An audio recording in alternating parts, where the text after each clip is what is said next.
Chapter 20. The Workers in the Vineyard. The kingdom of heaven is like this. Once there was a man who went out early in the morning to hire some men to work in his vineyard.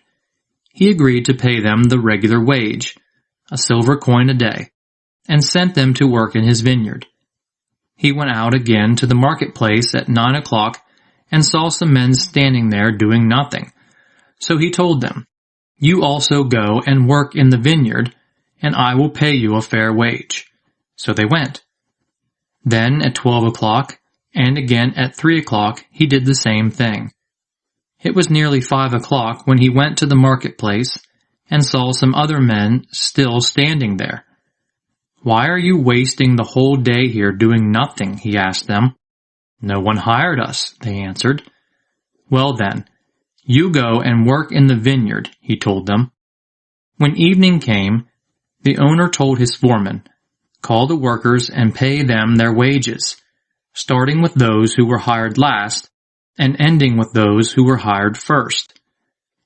The men who had begun to work at 5 o'clock were paid a silver coin each.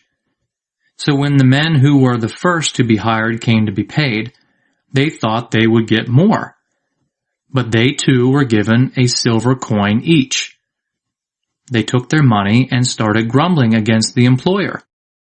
"These men who were hired last worked only 1 hour," they said, "while we put up with a whole day's work in the hot sun. Yet you paid them the same as you paid us."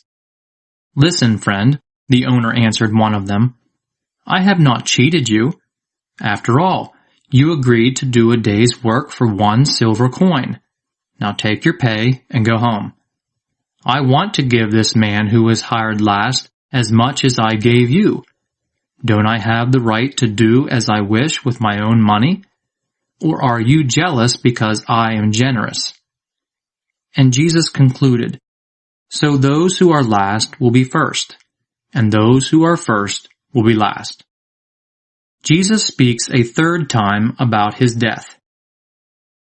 As Jesus was going up to Jerusalem, he took the 12 disciples aside and spoke to them privately as they walked along. "Listen," he told them, "we are going up to Jerusalem, where the Son of Man will be handed over to the chief priests and the teachers of the law. They will condemn him to death, and then hand him over to the Gentiles, who will make fun of him, whip him, and crucify him. But 3 days later he will be raised to life." A mother's request. Then the wife of Zebedee came to Jesus with her 2 sons, bowed before him, and asked him for a favor. "What do you want?" Jesus asked her. She answered, "Promise me that these 2 sons of mine will sit at your right and your left when you are king." "You don't know what you are asking for," Jesus answered the sons. "Can you drink the cup of suffering that I am about to drink?" "We can," they answered. "You will indeed drink from my cup," Jesus told them, "but I do not have the right to choose who will sit at my right and my left. These places belong to those for whom my Father has prepared them." When the other 10 disciples heard about this, they became angry with the 2 brothers. So Jesus called them all together and said, "You know that the rulers of the heathen have power over them, and the leaders have complete authority.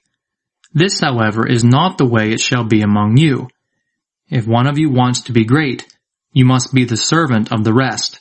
And if one of you wants to be first, you must be the slave of the others, like the Son of Man, who did not come to be served, but to serve and to give his life to redeem many people."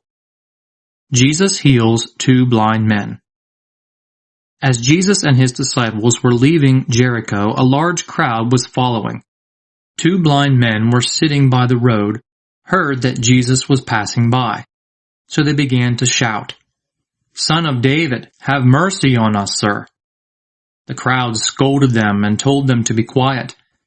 But they shouted even more loudly, "Son of David, have mercy on us, sir." Jesus stopped and called them. "What do you want me to do for you?" he asked them. "Sir," they answered, "we want you to give us our sight." Jesus had pity on them and touched their eyes. At once they were able to see, and they followed him.